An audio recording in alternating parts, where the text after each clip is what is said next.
Saudaraku Dana Revolusi dimanapun Anda berada, hari ini mari kita sejenak menengok ke belakang, menelusuri kearifan leluhur kita yang tersimpan dalam serat-serat kuno. Kita akan membahas sebuah konsep yang sangat dikenal dalam tradisi Jawa, Satrio Piningit.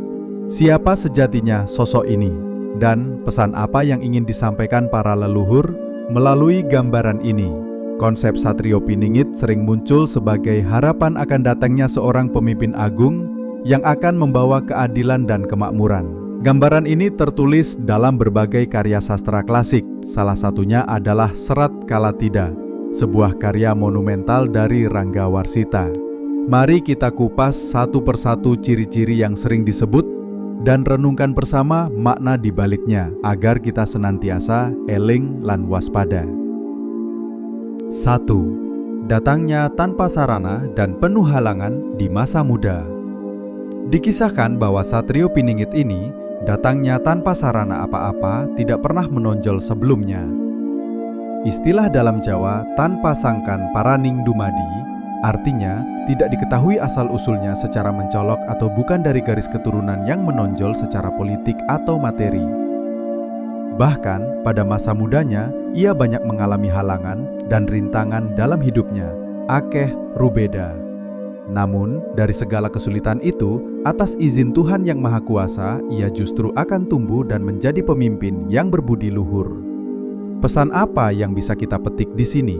Mungkin ini adalah pengingat bahwa kebesaran sejati tidak selalu datang dari kemewahan, kekuasaan turunan, atau popularitas instan.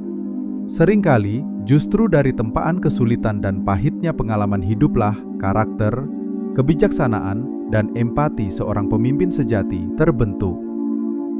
Ibarat emas, semakin dibakar semakin murni. Ini mengajarkan kita untuk melihat potensi bukan dari kemasan luarnya, tapi dari inti perjuangan dan ketulusan batin. 2. Adil, tak tertarik harta, dan senjatanya adalah zikir.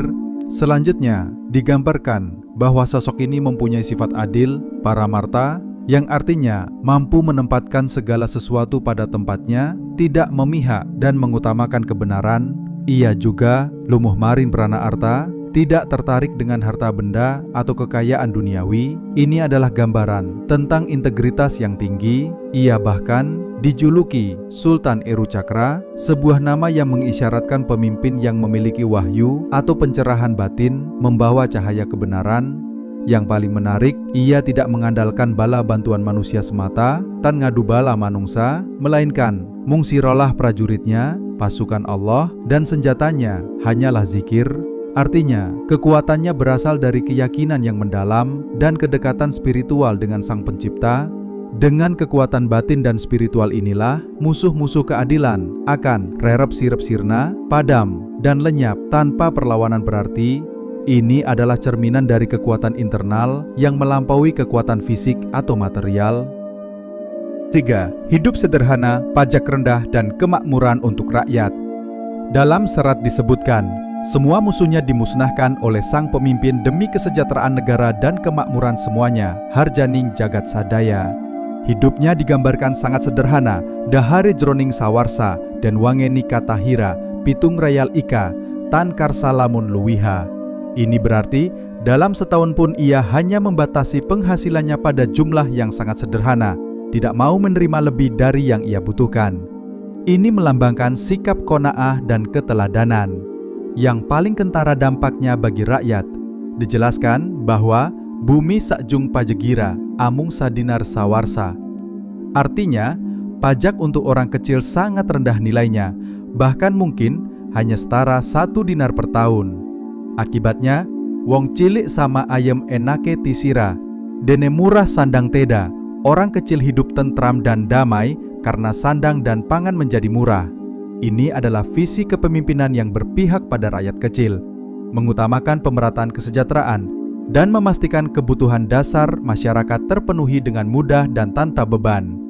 Gemah ripah loh jinawi, sebuah gambaran kemakmuran yang sejati, di mana bumi menjadi subur dan rakyat hidup berkecukupan. 4. Tidak ada penjahat dan semua bertobat karena kewibawaan adilnya.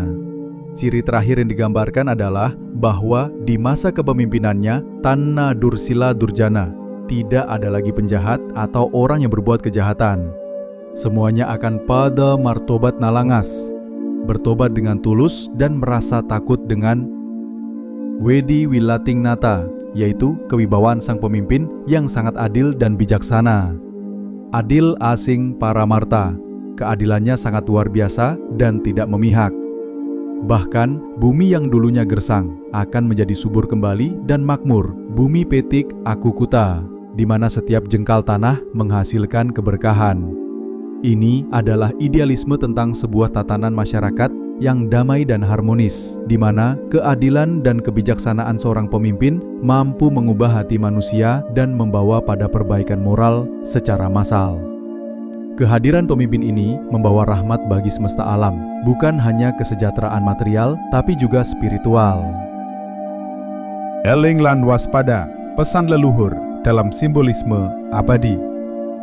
Saudaraku Dana Revolusi, gambaran tentang Satrio Piningit yang tertulis dalam serat Kalatida adalah hasil olah batin dan perjalanan spiritual para leluhur Nusantara. Mereka menuangkannya dalam bentuk perlambang, pasemon ataupun sanepan yang mendalam. Inilah yang diistilahkan dalam Kawruh Jawa sebagai sastra jendra Hayuningrat, sastra tanpa wujud, papan tanpa tulis, tulis tanpa papan. Sebuah ilmu yang melampaui batas tulisan yang hanya bisa dipahami dengan kedalaman batin. Tujuannya hanyalah satu, untuk mengingatkan kita, anak cucu leluhur Nusantara ini, agar senantiasa eling, ingat, sadar, dan waspada dalam menghadapi setiap zaman dan setiap situasi. Jangan mudah terlena oleh janji-janji muluk, tetapi berpeganglah pada nilai-nilai kebenaran, keadilan, dan kesederhanaan. Kisah Satrio Piningit ini bukan sekadar ramalan tentang siapa yang akan datang, melainkan sebuah cerminan tentang nilai-nilai kepemimpinan sejati, keadilan, kesederhanaan, dan sumber kemakmuran yang hakiki. Ini adalah undangan bagi kita untuk merenungkan apa yang sebenarnya kita cari dalam sebuah harapan dan bagaimana kita mengenali pemimpin atau jalan yang benar-benar akan membawa pada keberlimpahan sejati. Saudaraku Dana Revolusi, mari kita terus belajar dari kearifan leluhur dan tetap berpikir kritis. Nantikan video kami selanjutnya, di mana kita akan memahami lebih jauh tentang Satrio Piningit dan bagaimana kearifan ini bisa membimbing kita di tengah berbagai narasi yang ada. Kami Dana Revolusi senantiasa mengajak Anda untuk berpikir kritis dan bertindak cerdas. Sampai jumpa.